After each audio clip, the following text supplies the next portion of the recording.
오늘 히브리서 2장 말씀을 살펴보려고 합니다. 히브리서 기자를 글 쓴 이마다 보는 관점이 있지 않습니까? 히브리서 기자는 예수님에 대해서 설명하면서 천사를 중점으로 천사와 비교하면서 예수님을 표현하려고 했습니다. 히브리서 기자가 누구인지는 모릅니다. 그러나 구약에 거의 완벽한 학자로 보여지기도 하고 또 어떤 민족인지는 모르지만 예수 안에 있었던 인물입니다. 오늘 말씀을 잠깐 살펴보시면은 6절에 잠깐 보시면은 그러나 누구인가가 어디에서 증언하여 이르되 이런 말씀으로 인용을 하고 있거든요.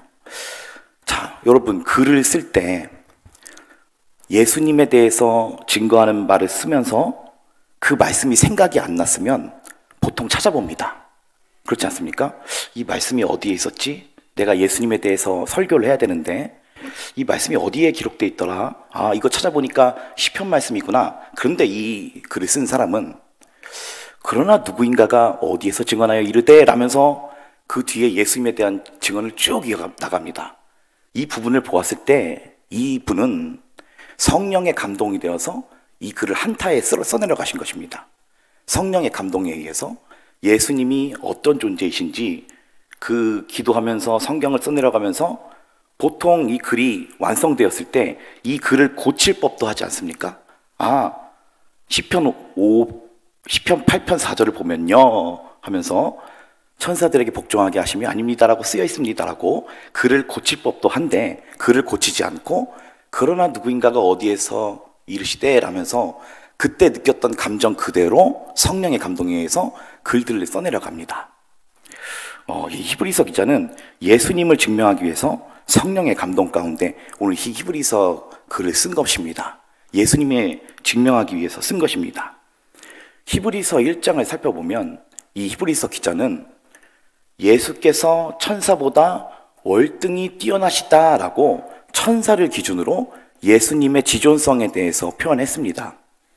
그리고 오늘 2장의 말씀을 살펴보면은 5절의 말씀을 함께 보시도록 하겠습니다. 하나님이 우리가 말하는 바 장차 올 세상을 천사들에게 복종하게 하심이 아니니라 라고 또 말씀하고 있습니다. 오늘도 또 같은 비유로 천사를 중심으로 이 히브리서 기자가 예수님에 대해서 증거를 하고 있다는 것을 또한 살펴볼 수 있는데 5절 말씀과 같이 하나님이 우리가 말하는 바 장차 올 세상을 천사에게 복종하게 하심이 아니니라 라고 말하는 것은 그 누군가를 가리키기 위함입니다. 예를 들어 제가 이 물을 제가 마심이 아닙니다 라고 하면 이 물을 마실 다른 사람이 있다는 것을 얘기하고 싶으신 것이죠. 이와 마찬가지로 이 히브리서 기자는 장차 올 세상이 있다라고 했습니다. 하늘로부터 올 세상. 여러분, 지금 이 올 세상이 우리에게 왔습니까? 아직 안 왔습니다. 이 히브리서 기자가 얘기하는 올 세상이란 예수 그리스도께서 하나님께서 그의 맏아들을 이끌어 이 세상에 다시 들어오게 하실 때를 이야기합니다.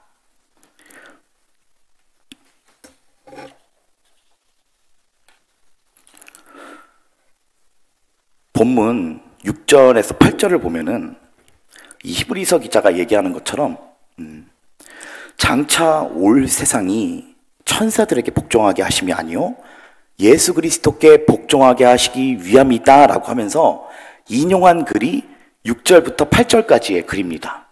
자, 6절에서 8절까지의 글인데 이게 어디의 말씀이냐면 시편 8편 4절 이하의 말씀입니다.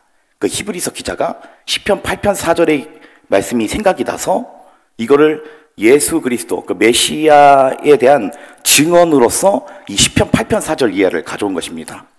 저희 6절부터 8절까지 한번 읽어보시도록 하겠습니다. 그러나 누구인가가 어디에서 증언하여 이르되 사람이 무엇이기에 주께서 그를 생각하시며 인자가 무엇이기에 주께서 그를 돌보시나이까. 그를 잠시 동안 천사보다 못하게 하시며 영광과 존귀로 관을 씌우시며 만물을 그 발 아래 복종하게 하셨느니라 하였으니 만물로 그에게 복종하게 하셨은즉 복종하지 않은 것이 하나도 없어야 하겠으나 지금 우리가 만물이 그에게 복종하고 있는 것을 보지 못하고. 아멘. 예수님이 저희에게 인간의 모습으로 오셨을 때는 이사야서의 증언과 같이 그는 볼품이 없었다. 흠모할 것이 없었다. 그는 풍채가 없이 그 마른 땅에서 난 뿌리와 같이 생기셨다라고 예수님의 외향적인 모습에 대해서 묘사를 했습니다. 그러나 여러분, 예수님이 하나님께서 예수님을 이끌어 이 세상에 다시 들어오게 하실 때는 정말 두려운 모습일 것입니다. 예수님이 처음에 사람으로 오셨을 때는 정말로 볼품이 없으신 모습이셨습니다. 그러나 오늘 시편 말씀처럼 히브리서 기자가 이 말씀을 인용한 것처럼 장차 올 그분은 만물을 그 발 아래에 두게 된다라고 말씀하고 있습니다. 8절의 말씀입니다. 만물을 그 발 아래 복종하게 하셨느니라 하였으니 만물로 그에게 복종하게 하셨은즉 복종하지 않은 것이 하나도 없어야 하겠으나 지금 우리가 만물이 그에게 복종하고 있는 것을 보지 못한다라고 이야기하고 있습니다. 여러분, 이 올 세상은 아직 우리에게 오지 않았습니다. 만물을 복종하게 하시는 때는 아직 우리에게 이르지 않았습니다. 우리는 지금 7절과 8절의 사이를 살아가는 사람들입니다. 7절 말씀이 어떻게 기록하고 있죠? 그를 잠시 동안 천사보다 못하게 하시고 영광과 존귀로 관을 씌우셨다. 여러분, 예수님이 지금 영광과 관을 씌우심을 받으셨다는 것을 믿으십니까? 예수님이 지금 하나님 보좌 우편에서 앉아 계신 것이 느껴지십니까? 그러면 주님의 은혜가 우리 안에 부음받은 것입니다. 율법은 모세로부터 온 거지만 은혜와 진리는 예수 그리스도로부터 왔다고 기록하고 있습니다. 오늘 우리가 이 받는 은혜는 예수님께서 하나님께로부터 받아 우리 가운데 부어주시고 계신 것입니다. 여러분, 우리가 예수님께 복종하며 살고 있습니까? 이 세상이 지금 예수 그리스도께 복종하면서 살고 있습니까? 그렇지 않죠. 저희가 일반적으로만 생각해 보아도 지금 그래도 예배를 드리는 분들은 하나님께 복종하려는 마음이 있지만 아직도 예수님께 복종하지 않고 살아가고 있는 많은 영혼들이 이 땅 가운데 있습니다. 그런데 올 세상이 오면 어떻게 된다고 하시는 거죠? 만물이 그의 발 아래 강제로 복종하게 된다는 것입니다. 여러분, 예수님을 믿지 않는 자들이 아직 예수님께 복종하고 있지 않지만 또한 교회를 다니고 있는 우리들도 완벽하게 예수님께 복종하지 않을 때가 있습니다. 우리 영혼을 잘 보면 아시지 않습니까? 우리가 지금 살아가고 있는 올 세상이 아닌 이 세상에서는 아직 우리 믿는다고 고백하는 우리조차도 예수님께 완벽하게 복종하고 살아가고 있지 않은 게 우리 자신의 아주 그 미약한 모습입니다. 이 세상은 아직 만물이 그의 발 아래 복종하고 있지 않은 때입니다. 그러나 7절과 같이 예수님께서는 영광과 존귀로 관을 쓰셨죠. 지금 하늘에서 영광과 존귀로 관을 쓰셨지만 아직 올 세상은 아니어서 이 7절과 8절 사이에 삶을 살아가고 있는 것이 바로 우리의 삶인 것입니다. 자, 이 시편을 쓴 기자는 히브리서 기자가 또 이 말씀을 인용하면서 메시아가 장차 올 세상을 그에게 복종하게 하신다라고 이야기를 하면서 증거로 갖고 온 말씀이 그 7절과 8절의 말씀인데 8절에 보면은 만물을 그의 발 아래 복종하게 하시는데 이 분이 또한 어떤 모습이냐면 7절의 모습이라는 것입니다. 7절 함께 읽겠습니다. 그를 잠시 동안 천사보다 못하게 하시며 영광과 존귀로 관을 씌우시며, 자, 오실 메시아에 대한, 그분이 메시아다, 만물을 발 아래 다스리시는 그분에 대한 증언이 어떤 모습이냐면 또한 그가 잠시 동안 천사보다 못하신 분이셨다라는 것입니다. 자, 천사보다 낮으셨다. 영어 성경에 보면은 못하셨다라는 부분이 로우의 그 비교형, 그래서 로얼이라고 써 있습니다. 천사보다도 낮으셨다는 겁니다. 이 메시아께서. 자, 이분이 예수님인 것은 알겠는데 그러면 예수님이 언제 천사들보다 못하게 되셨을까요? 아멘입니다.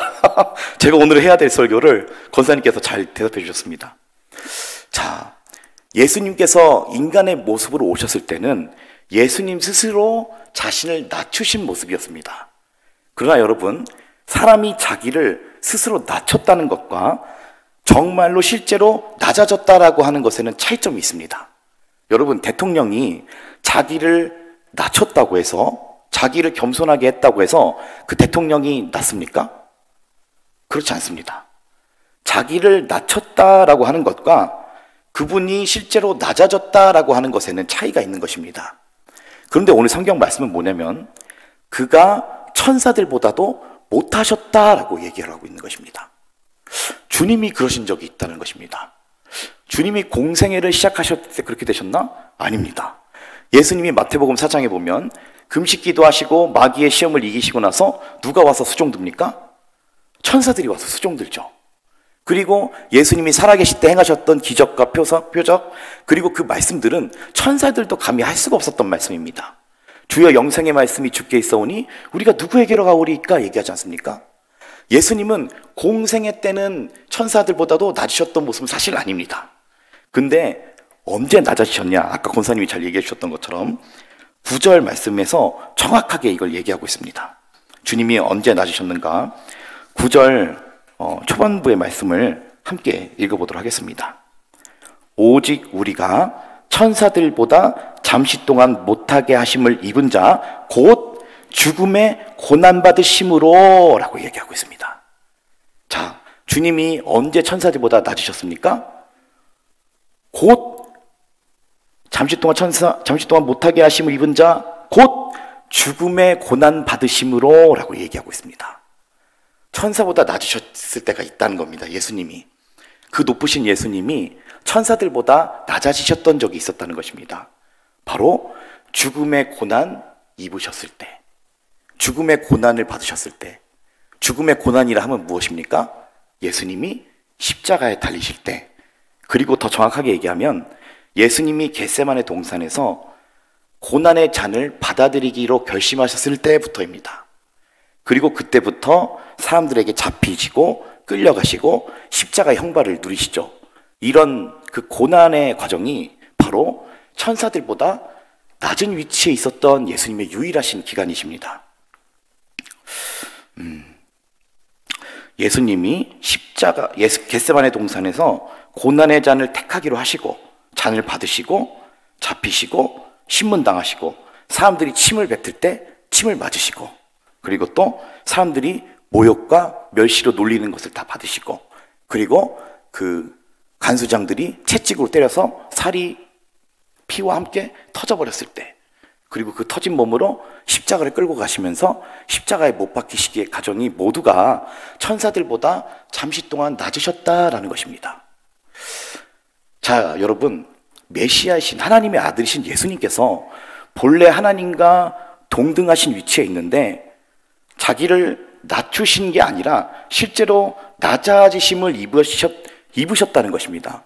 예수님이 왜 이런 선택을 하셨을까요? 높으신 상태로 고난을 받으시면 안 됐겠습니까? 근데 예수님께서는 스스로 낮은 위치에 실제로 처해서 그 고난을 누리셨다는 겁니다. 자, 주님이 왜 그러셨는가? 오늘 말씀을 좀 살펴보도록 하겠습니다. 예수님이 낮아지셨을 때, 그 겟세마네에서 잔을 받으시고 신문당하시고 십자가 지실 때까지 보여주셨던 두 가지의 특징이 있습니다. 첫째는 바로 예수님이 침묵을 하셨다는 것입니다. 침묵. 자, 여러분, 사람이 침묵할 때는 여러 종류 이유가 있죠. 자, 보시면은 공포에 걸려서 아무 말도 못할 때가 있습니다.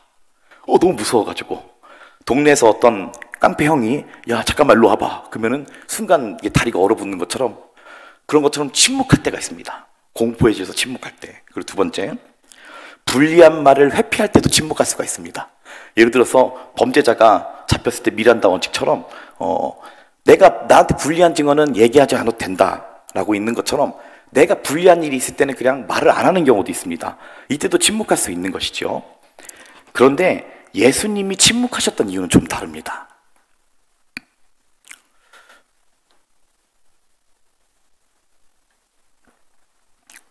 예수님이 잡히시고 이사야서의 증언처럼 그는 말없이 도수장으로 끌려가는 어린 양과 같이 그 침묵하셨던 예수님, 왜 침묵하셨냐면은 하나님의 일을 받아들이기 위한 침묵이었습니다.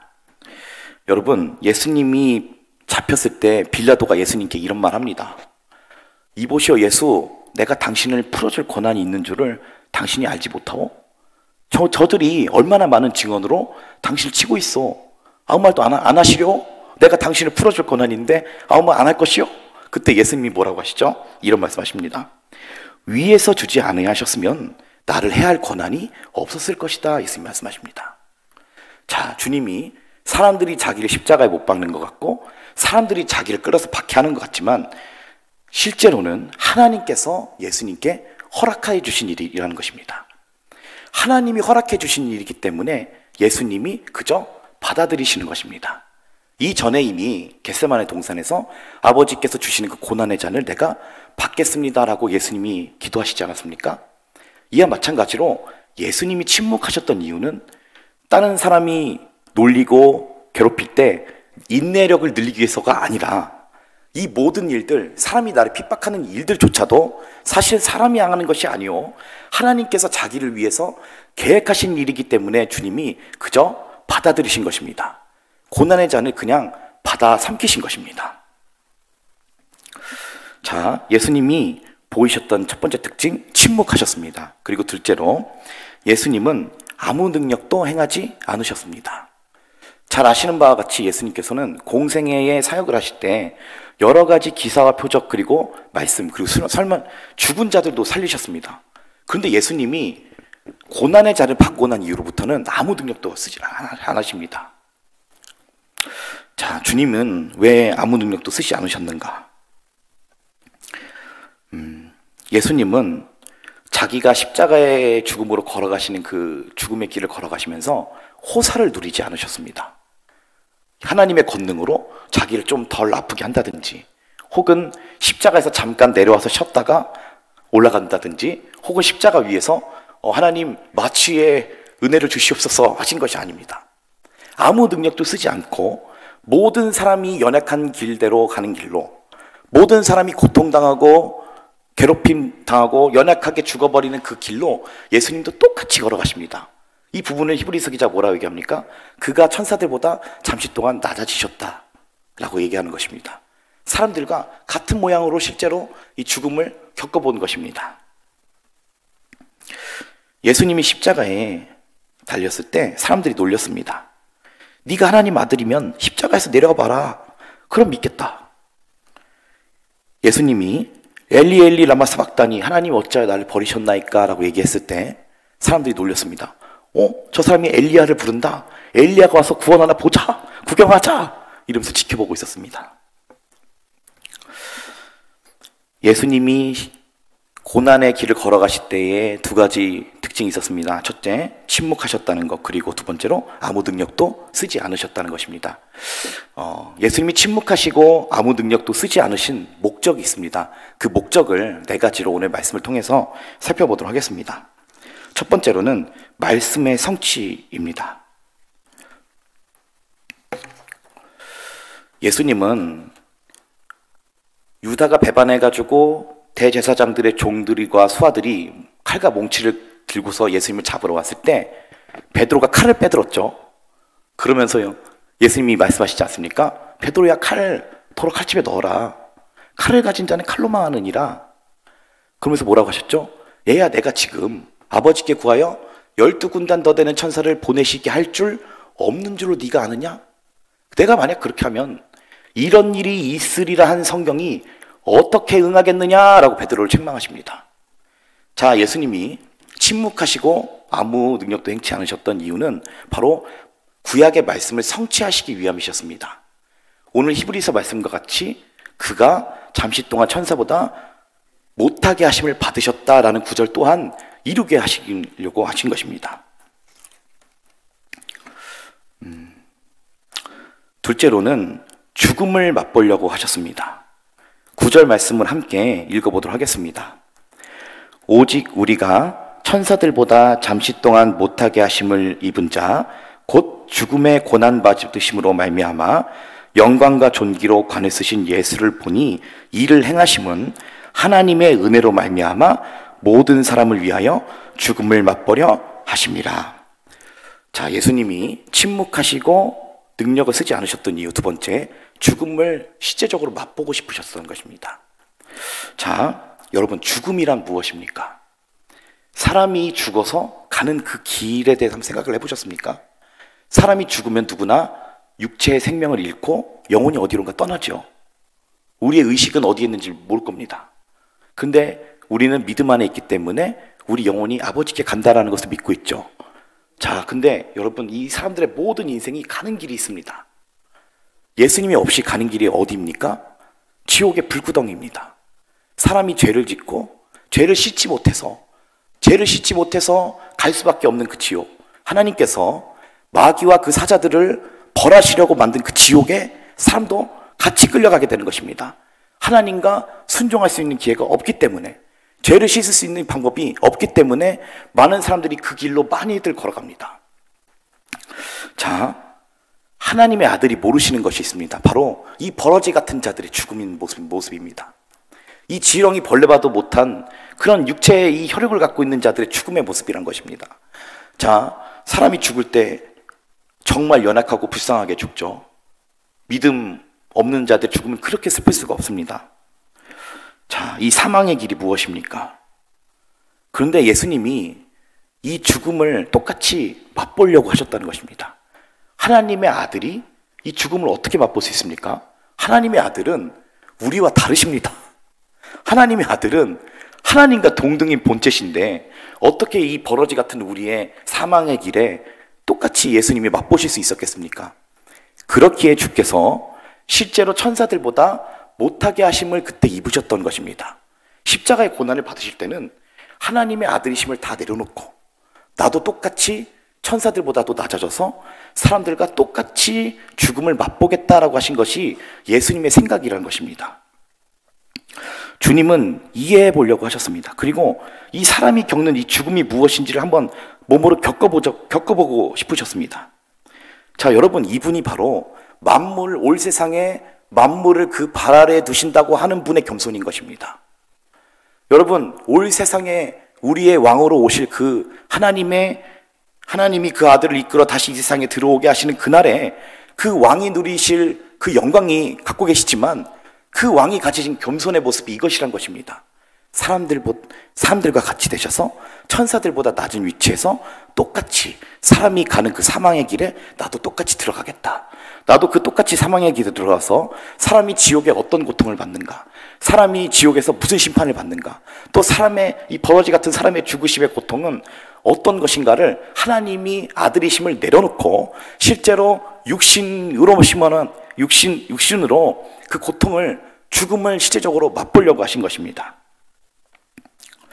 자, 두 번째 이유, 주님이 죽음을 맛보려고 하셨습니다.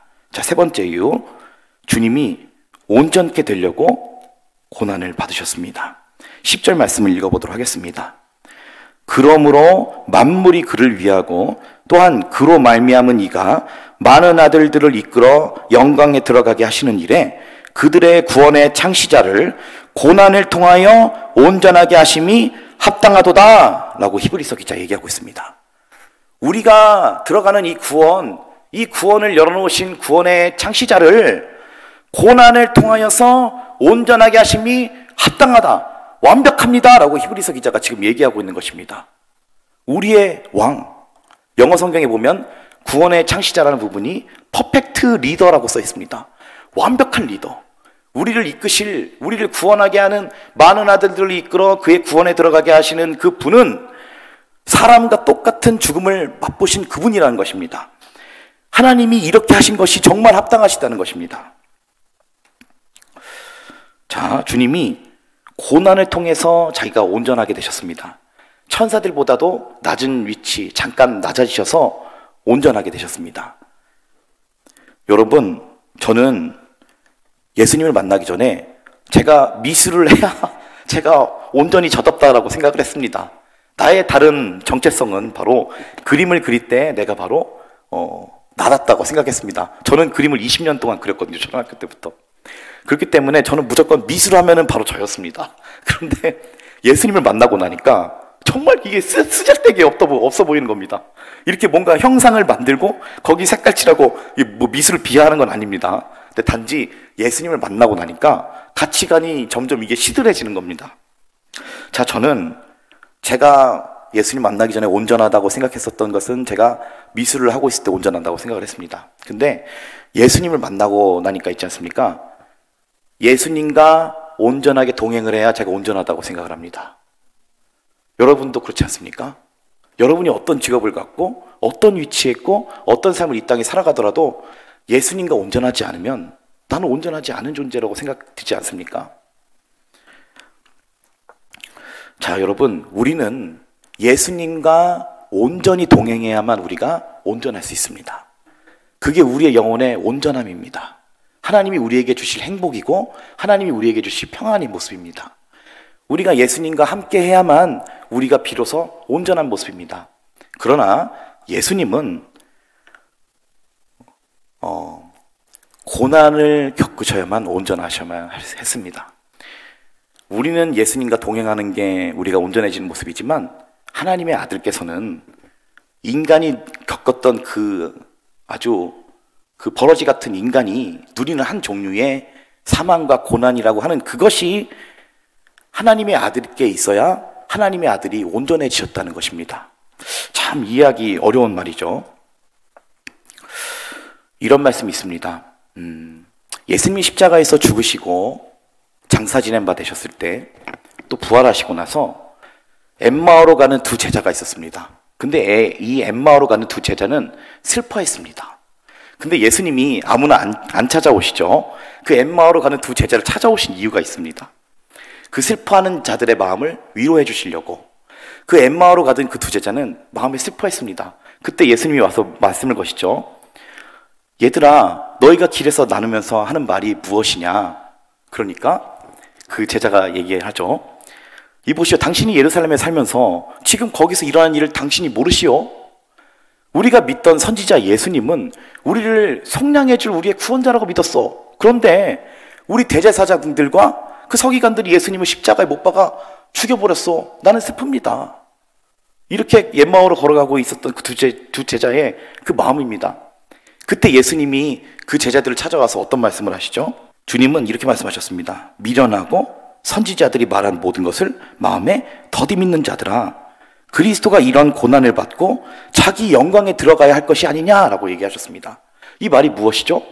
너네가 지금 내가 십자가에 못 박혀서 죽은 것 때문에 슬퍼하면서 엠마오로 걸어가고 있지만 아니야, 너네가 슬퍼할 일이 아니야. 이 미련하고 선지자들이 구약에 말한 것을 더디 믿는 자들아, 그리스도는 원래 고난을 받고 자기 영광을 누려야 하는 존재야. 구약에 이미 그렇게 써 있어. 그리고 나는 이 구약의 말씀을 그대로 이룬 것뿐이야 라고 하면서 예수님이 뭘 하시죠? 그 제자들에게 말씀을 풀어주지 않습니까? 구약의 말씀들을.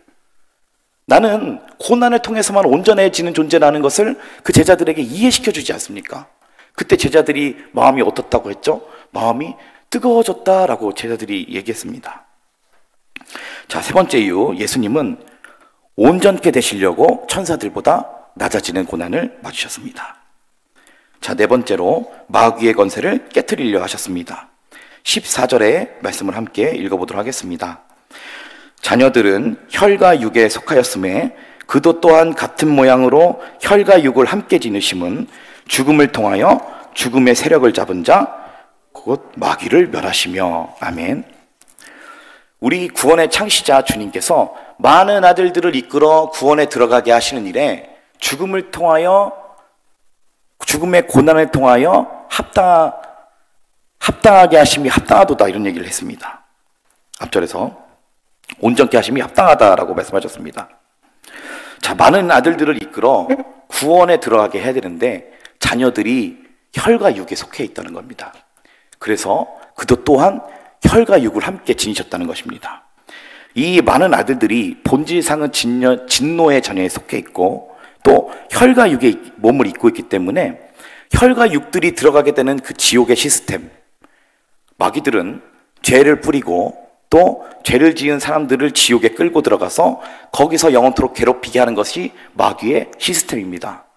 그런데 우리 주님께서는 똑같은 사람의 모습으로 천사들보다 낮은 모습으로 이 땅에 오셔서 똑같은 고난을 받으시면서 그 죽음 가운데 들어가셔서 어떻게 하셨죠? 부활을 해버리셨습니다. 마귀의 시스템이 깨진 것이죠. 원래 마귀가 계획한 사람의 삶이란 모든 사람들을 이끌어 지옥에 들어가서 거기서 영원히 그냥 괴롭히는 것이 마귀의 시스템입니다. 근데 하나님의 아들께서 천사들보다 낮아져 인간의 모습으로 친히 들어가셔서 그 지옥 가운데서 부활을 해버리셨습니다. 그러니 마귀의 시스템이 깨져버린 것이죠. 우리 새로운 길을 우리에게 열어놓으신 구원의 창시자께 감사하시길 소원합니다. 말씀을 마무리하도록 하겠습니다. 예수님은 고난을 통해 말씀을 성취하시고 죽음을 맛보시고 온전하게 되셨고 마지막에 마귀의 권세를 깨뜨리셨습니다. 바울은 이렇게 얘기합니다. 내가 그리스도와 그 부활의 권능과 그 고난에 참여함을 내가 알고자 해서 그의 죽음을 본받고자 했습니다 라고 얘기했고, 베드로는 이렇게 얘기했습니다. 오히려 너희가 그리스도의 고난에 참여하는 것으로 즐거워하라.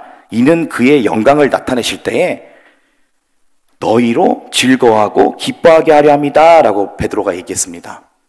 예수님이 우리에게 남겨놓으신 그리스도의 고난에 참여하는 이 모든 일이 나중에 예수님께서 올 세상에 만물의 소유주로 오실 때에 그 누릴 영광도 우리도 함께 누리게 하시려고 우리에게 이 고난을 남겨놓으셨다는 것입니다. 베드로가 얘기합니다. 너희가 기뻐하고 즐거워하라 라고 얘기하고 있습니다. 그의 영광을 나타내실 때에 너희로 즐거워하고 기쁘게 하게 하려고 그 그리스도의 고난에 참여하는 것을 남겨놓으셨다라는 것입니다. 여러분, 한 주간 고난 주간을 맞이합니다. 한 주간 매 삶 속에서, 그리고 앞으로도 예수 그리스도의 고난에 동참해서 앞으로 올 세상에 누리실 그 만물의 소유주가 누릴 그 영광을 우리도 함께 누리면서 기뻐하는 우리 성도 되시기를 소원합니다. 이 시간 함께 기도하도록 하겠습니다.